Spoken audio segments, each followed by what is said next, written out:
चलिए बच्चों, question number 9 के बाद अब मैं आपको गिनवाने वाला हूं एक और क्वेश्चन नंबर 10। चलिए क्वेश्चन नंबर 10 पे भी ध्यान दीजिए। This is also a very good question, have been taken from the practice manual of ICAI. तो सभी सवालों का जो कंपाइलेशन आपके सामने इस वीडियो में आ रहा है बच्चों, those are very kind of selected questions, and if you do all these questions you will get the idea about each and every aspect of this chapter. मतलब इतने सारे सवाल अगर आपने अच्छे तरीके से नोटबुक में गिन लिए तो आप समझ लीजिए कि इस लिवरेज चैप्टर के अंदर आपको दूसरा और कुछ भी करने की जरूरत नहीं पड़ेगी बच्चों। चलिए क्वेश्चन नंबर 10 को रीड करना शुरू करता हूं, ध्यान सबका यहीं पे होना चाहिए। The capital structure of R S T limited is as follows. Equity share of rupees 10 each 8 lakhs, 10% preference share of rupees 100 each 5 lakhs, 12% debentures of rupees 100 each 7 lakh, so the total capital becomes 20 lakh। Additional information के अंदर देखिए क्या है। Profit after tax, the tax rate is 30% are 2,80,000। तो मैं सीधा इसको EAT लिख देता हूं अपनी लैंग्वेज में, that is earning after tax. Operating expense including depreciation of 96,800 are 1.5 times of EBIT। अब देखो बच्चों, मैं आपको एक बात पहले बता दूं, ऑपरेटिंग एक्सपेंस जो होते हैं ना, वो हम ऐसा कहते हैं कि variable cost plus fix cost होगी, राइट। ये दो चीजें होगी, variable cost plus fix cost. इसमें हमें फिक्स्ड कॉस्ट जो है वो तो दे दिया है 96,800। अगर कुछ नहीं बोला है तो मुझे ऐसा ही मानना पड़ेगा कि 96,800 का जो डेप्रिसिएशन का फिगर है वही फिक्स्ड कॉस्ट का फिगर है। तो बाकी का जो डिफरेंस होगा वो मुझे वेरिएबल कॉस्ट शायद मिल जाएगा। तो कुछ एक बेसिक आइडिया आपको देने की कोशिश करता हूं। देखो बच्चों, मेरा ऐसा मानना है कि किसी भी क्वेश्चन को जब हम सॉल्व करते हैं ना, तो 30 to 40% क्वेश्चन तो उस प्लानिंग में ही सॉल्व हो जाता है जो हम किसी भी सवाल को पढ़ते वक्त करते हैं, राइट। अगर वो प्लानिंग ही एकदम सही करें हम, राइट, तो हमें किसी भी सवाल के ऊपर कोई बहुत ज़्यादा सोचना नहीं पड़ेगा। इक्विटी डिविडेंड जो है वो 15% इस बार पे किया है। Please listen to me very carefully. इस बार प्रेफरेंस और इक्विटी दोनों का डिविडेंड हमें सोचना है।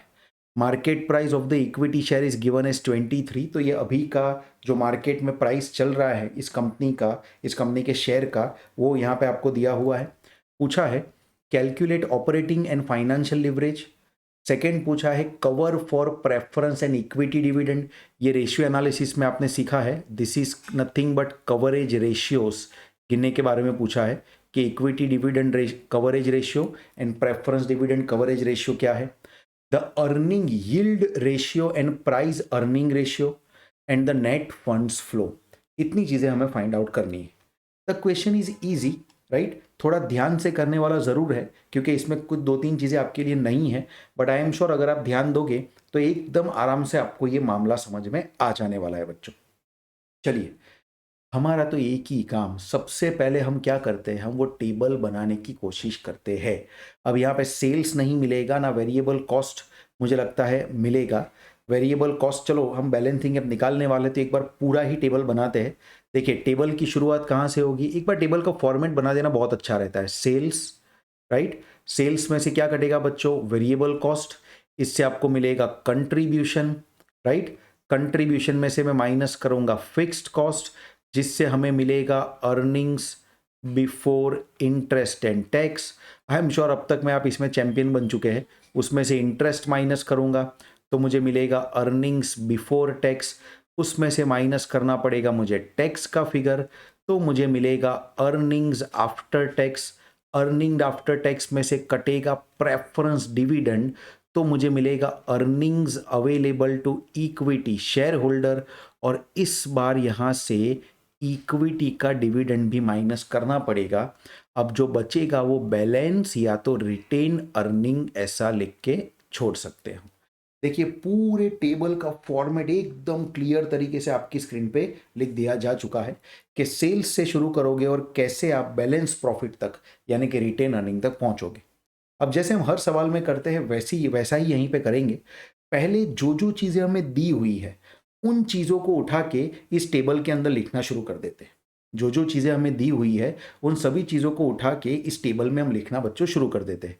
जैसे मेरे पास यहाँ पे एक प्रॉफिट आफ्टर टैक्स 2,80,000 दिया है, तो मैं प्रॉफिट आफ्टर टैक्स यानी कि अर्निंग्स आफ्टर टैक्स के फिगर को यहाँ पे लिख दूंगा कि ये 2,80,000 का फिगर है। देखो इससे बहुत फायदा होने वाला है। फिर हमें क्या दिया है, एक डेप्रिसिएशन 96,800 दिया है। इन एब्सेंस ऑफ एनीथिंग मैं ऐसा ही मानूंगा कि वो फिक्स कॉस्ट है ऑपरेटिंग नेचर का, तो 96,800 का मैंने डेप्रिसिएशन उसकी जगह पे लिख दिया। अब मुझे टैक्स का रेट देखो बच्चों 30% दिया है, can you see this, tax का रेट दिया है 30%। तो मैं यहाँ पे इसको एट द रेट 30% अगर लिखता हूँ तो मुझे ये तो पता चल गया कि ये जो अर्निंग आफ्टर टैक्स है ना बच्चों, वो मेरे लिए 70% के बराबर है। ये जो अर्निंग आफ्टर टैक्स है वो किसी एक अमाउंट में से यानी कि अर्निंग बिफोर टैक्स में से 30% कट होके आया ना बच्चों। अब किसी चीज में से 30% कट हो जाने का मतलब क्या होता है कि वो 70% बचा होगा। तो ये 2,80,000 अगर 70% के बराबर हो तो कैलकुलेटर पे 2,80,000 डिवाइड बाय 70% करोगे तो आपको ईबीटी का फिगर मिल जाएगा बच्चों, जो कि 4 लाख होगा। अभी इसी 4 लाख का 30% करके आप टैक्स निकालोगे तो 1,20,000 का आपका टैक्स आ जाएगा। और देखो वो टैक्स जैसे ही आप कट करोगे आपको अर्निंग्स आफ्टर टैक्स 2,80,000 मिल जाएगा। इंटरेस्ट का फिगर मुझे एकदम आराम से मिल सकता है। 12% डिवेंचर्स थे, 100 का एक, ऐसे 7 लाख के डिवेंचर थे, तो 7 लाख का 12% अगर मैं करता हूं तो 84,000 का इंटरेस्ट का फिगर आ जाएगा। तो यहाँ पे मुझे लिखना पड़ेगा 84,000। आई एम श्योर आपको सब समझ में आ रहा है। फिर उल्टा जाऊंगा तो 4 लाख प्लस 84,000 करूंगा, that gives me 4,84,000 as the figure of earnings before interest and tax. उसमें अगर मैं ये फिक्स कॉस्ट को ऐड करता हूँ राइट, तो वो मुझे फिगर मिल जाएगा 5,80,800 का फिगर। ये फिगर आ जाएगा कंट्रीब्यूशन का फिगर। कंट्रीब्यूशन मुझे मिल चुका है, बाकी सब चीज़ें भी लिख दी है। चलो प्रेफरेंस डिविडेंड गिनते हैं, फिर सोचते हैं वेरिएबल कॉस्ट का वगैरह का क्या करना है। एक बार प्रेफरेंस डिविडेंड लिखते हैं। So preference share capital is 10% preference share capital, जिसका अमाउंट 5 लैक्स है।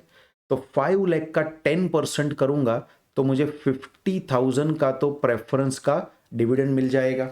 अब 2,80,000 में से अगर मैं 50,000 लेस करूं तो 2,30,000 का मुझे earnings available to equity share मिल जाएगा राइट।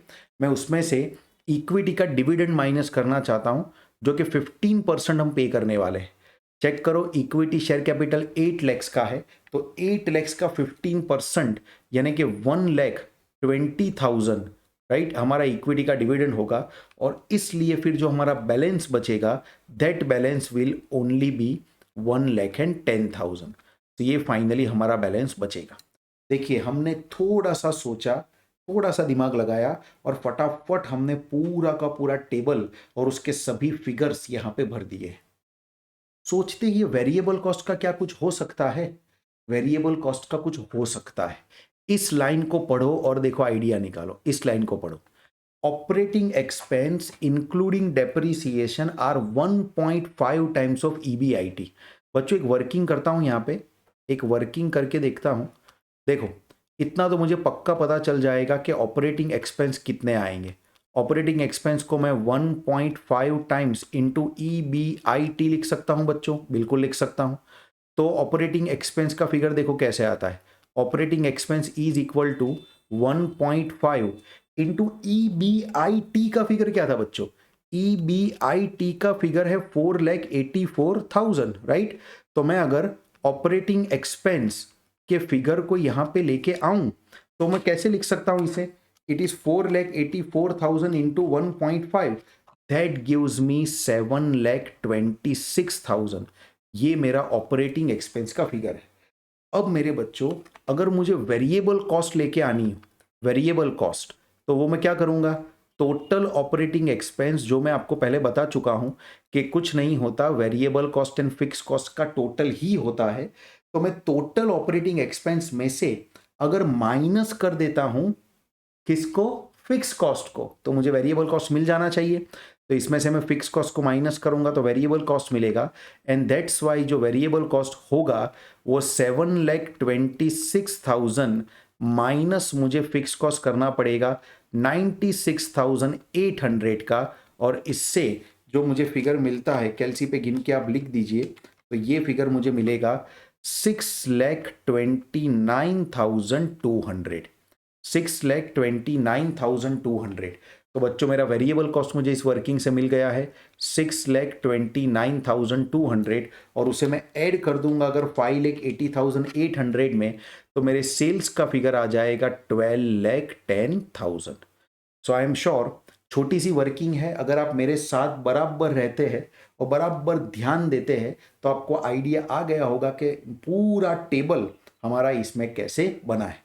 देखो लिवरेज चैप्टर में यही एक मेन बात है, अगर आप ये टेबल अच्छी तरह बना सकते हो ना, अगर आप ये टेबल जल्दी बना सकते हो, तो फिर हर एक तरह के क्वेश्चन का जवाब आपको मिल ही जाएगा, उसके लिए आपको फिर बिल्कुल भी सोचने की जरूरत नहीं पड़ेगी बच्चों। चलिए ये कर दिया हमने। इसके बाद हमें पूछा था इन्होंने कि calculate operating and financial leverage. I think अब हमें कौन रोकेगा, ऑपरेटिंग लीवरेज फाइनेंशियल लीवरेज गिनना अब तो आपके बाएं हाथ का खेल है। चलिए फटाफट यहीं पे इसको गिनना शुरू करते हैं। सबसे पहला जो गिनना है हमें वो है ऑपरेटिंग लीवरेज। तो ऑपरेटिंग लीवरेज का फॉर्मूला क्या बनेगा बच्चों, कंट्रीब्यूशन अपॉन EBIT। मेरे बच्चों कंट्रीब्यूशन का फिगर कितना है, कंट्रीब्यूशन का फिगर है 5,80,800, राइट। देखिए हम जो उल्टा गिन के लेके आए थे, राइट, और उसको डिवाइड बाय कर दूंगा मैं EBIT के फिगर से, which is 4,84,000।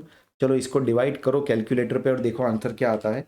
5,80,800 divide by 4,84,000, that gives you the figure of 1.20 का आपका फिगर आ गया। This is your operating leverage.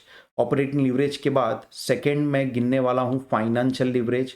Financial leverage के लिए ध्यान रखे इस सवाल में प्रेफरेंस शेयर है, यानी कि प्रेफरेंस डिविडेंड है, और प्रेफरेंस डिविडेंड है तो हमें सोच समझ के फाइनेंशियल लिवरेज को गिनना पड़ेगा बच्चों।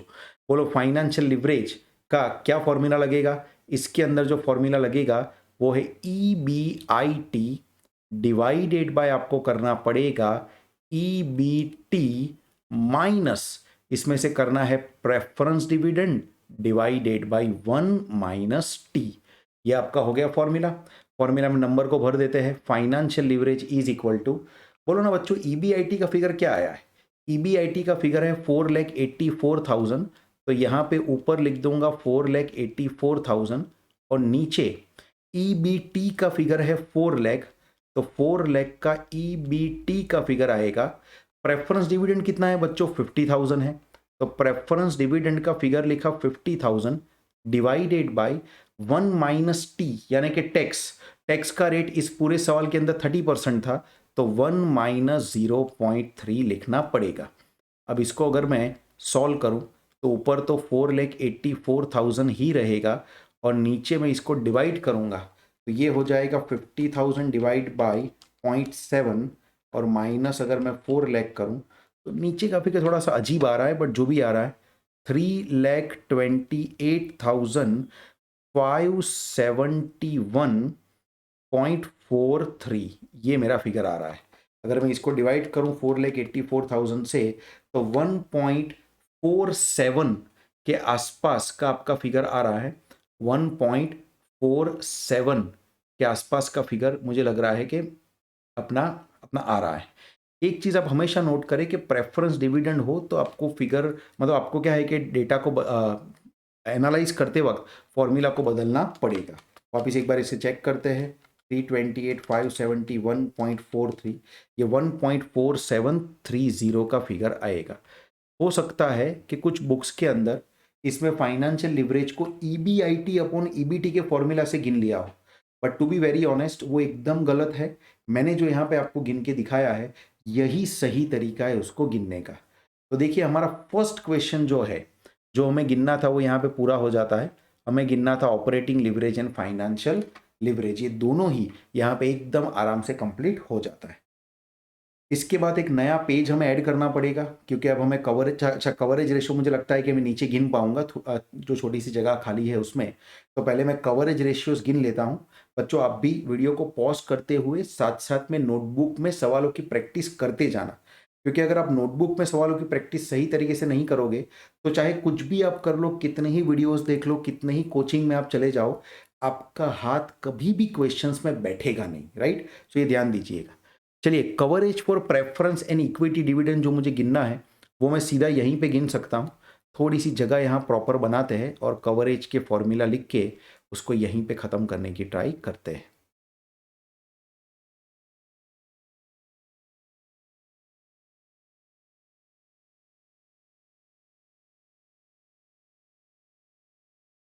Okay, I think now it is better. मैं सबसे पहले गिनूंगा यहाँ पे पॉइंट नंबर 2 करते हुए प्रेफरेंस डिविडेंड कवरेज रेशियो। इसको हम कैसे लिखते हैं? Preference dividend coverage ratio, PDCR। तो दैट स्टैंड्स फॉर, याद रखे बच्चों, प्रेफरेंस डिविडेंड कवरेज रेशियो। क्या नाम है उसका? Preference dividend coverage ratio. Preference dividend coverage ratio का सिंपल सा फॉर्मूला आपने रेशियो एनालिसिस में सीखा था। यह है earnings after tax divided by preference dividend. क्या है बच्चों? Earning after tax divided by preference dividend. सीधा लगा देते हैं यहाँ पे। अर्निंग आफ्टर टैक्स का फिगर था हमारा टेबल में 2,80,000 रुपीज, राइट। और प्रेफरेंस डिविडेंड जो दिया गया था दैट वाज 50,000 रुपीज। तो 2,80,000 डिवाइड बाय 50,000 करने से जो फिगर आएगा वो हमारा प्रेफरेंस डिविडेंड कवरेज रेशियो होगा, विच इज 5.6 टाइम्स। 5.6 टाइम्स। इसका इंटरप्रिटेशन भी मैं आपको एक बार याद दिला दूं, वैसे रेशियो एनालिसिस में आपने सीखा है। 5.6 टाइम्स मतलब क्या? ये कंपनी के पास इतना पावर है कि वो प्रेफरेंस डिविडेंड को एक बार नहीं 5.6 टाइम्स पे कर सकती है। यानी प्रेफरेंस वालों को कोई चिंता विंता करने की जरूरत नहीं है, राइट। अगर उनको डिविडेंड चुकाना है तो उनको बिल्कुल मिलेगा, क्योंकि कंपनी की कैपेसिटी तो देखिए, कंपनी की कैपेसिटी 5.6 टाइम्स प्रेफरेंस डिविडेंड को चुकाने की। So it's a very healthy preference dividend coverage ratio. वैसे ही मैं यहाँ पे गिनता हूँ इक्विटी डिविडेंड कवरेज रेशियो। इसको एक अलग कलर से लिखेंगे जिससे आप अच्छी तरह इसको समझ पाए। देखिए, इक्विटी डिविडेंड कवरेज रेशियो को मैं EDCR लिख दूंगा और इसका सिंपल सा फॉर्मूला में लगाऊं अगर, तो वो नेचुरली हो जाएगा earnings available to equity share holder, earnings available to equity share holder divided by मुझे करना पड़ेगा equity dividend, right. Earnings available to equity share holder divided by मुझे करना पड़ेगा इक्विटी डिविडेंड बच्चों। So EAES divide by equity dividend अगर मैं इसमें फिगर भर दूं तो earnings available to equity share holder का जो फिगर है वो आ जाएगा 2,30,000, राइट। एंड उसको डिवाइड बाय करना पड़ेगा मुझे इक्विटी डिविडेंड से। इक्विटी डिविडेंड का फिगर यहाँ पे है 1,20,000, राइट। जो हमने 15% डिविडेंड देने की बात की थी वो है। तो मैं इसको अगर डिवाइड करता हूँ तो देखते हैं मुझे क्या फिगर मिलता है। 2,30,000 divide by 1,20,000, so that figure gives me 1.92 approximately as the equity dividend coverage ratio। इसका मतलब क्या हुआ कि इक्विटी डिविडेंड को अप्रोक्सीमेटली 2 टाइम्स पेमेंट किया जा सकता है। इतना पैसा कंपनी के पास है या इतना पैसा कंपनी कमाने की क्षमता रखती है। तो देखिए, हमने cover for preference and equity dividend वाला पार्ट भी यहाँ पे बच्चों खत्म कर दिया। इसके बाद हमें करना है earning yield ratio and price earning ratio. इसके लिए नेचुरली हमें एक नए पेज की जरूरत पड़ेगी। तो मैं यहाँ पे सबसे पहले जो लिखता हूँ थर्ड पॉइंट के अंदर, थर्ड पॉइंट में हम ABCD भी नाम दे सकते हैं। पहला है अर्निंग यील्ड रेशियो, उसको मैं EYR लिख देता हूँ शॉर्ट में, earning yield ratio.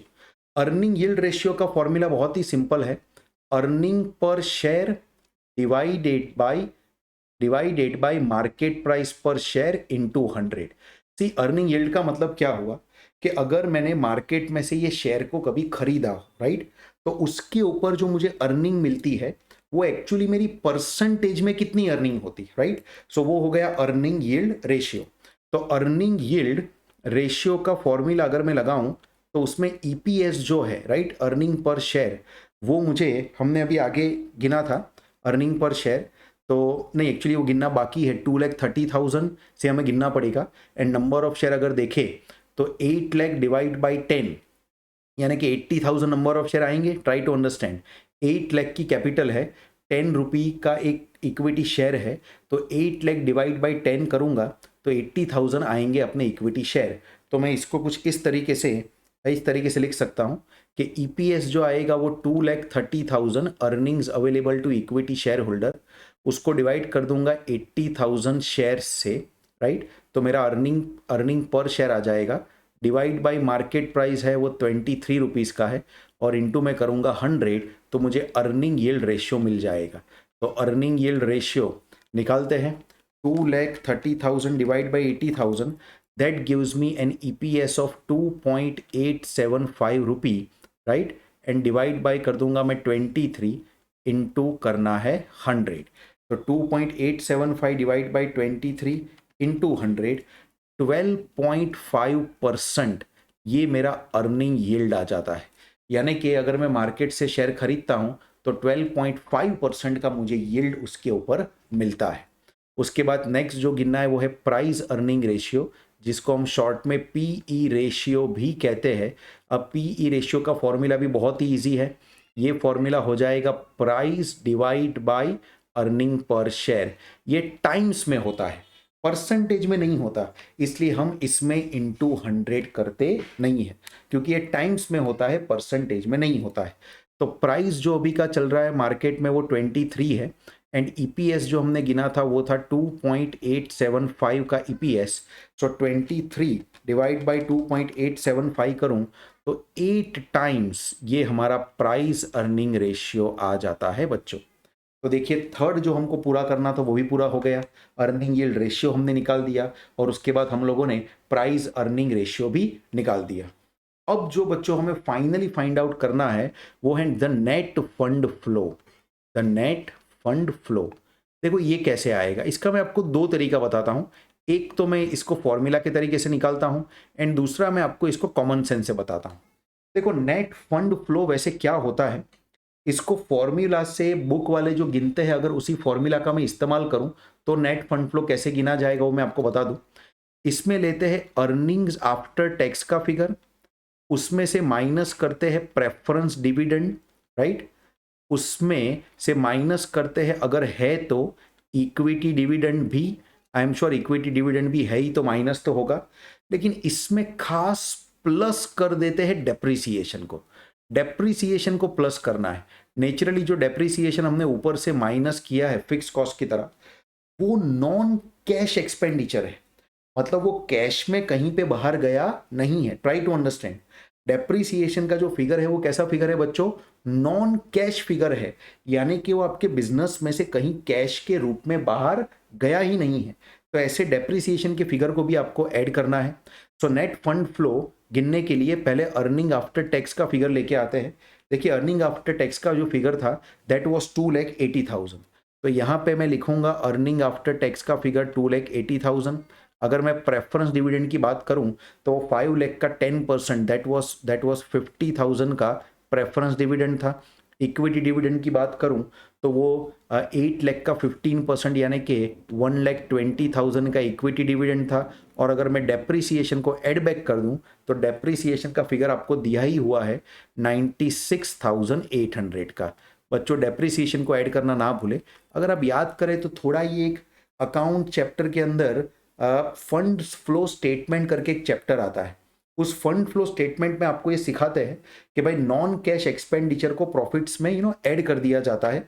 The same thing we are doing, 2,80,000 minus 50,000 minus 1,20,000 and plus 96,800 करके जो मुझे मेरा फंड मिलेगा वो मिल जाएगा 2,06,800। तो यहाँ पे जो मेरा फिगर आ जाएगा वो आएगा 2,06,800 का फिगर। ये है मेरा नेट फंड फ्लो। अब देखो इसी चीज को बहुत ही आराम से और कंसेप्चुअली गिनना हो तो कैसे गिना जा सकता है ये बात भी मैं आपको समझाना चाहता हूं बच्चों। जैसे ये हमारा जो टेबल था यहाँ पे, इसी के ऊपर ध्यान दीजिए, फॉलो माय पॉइंटर।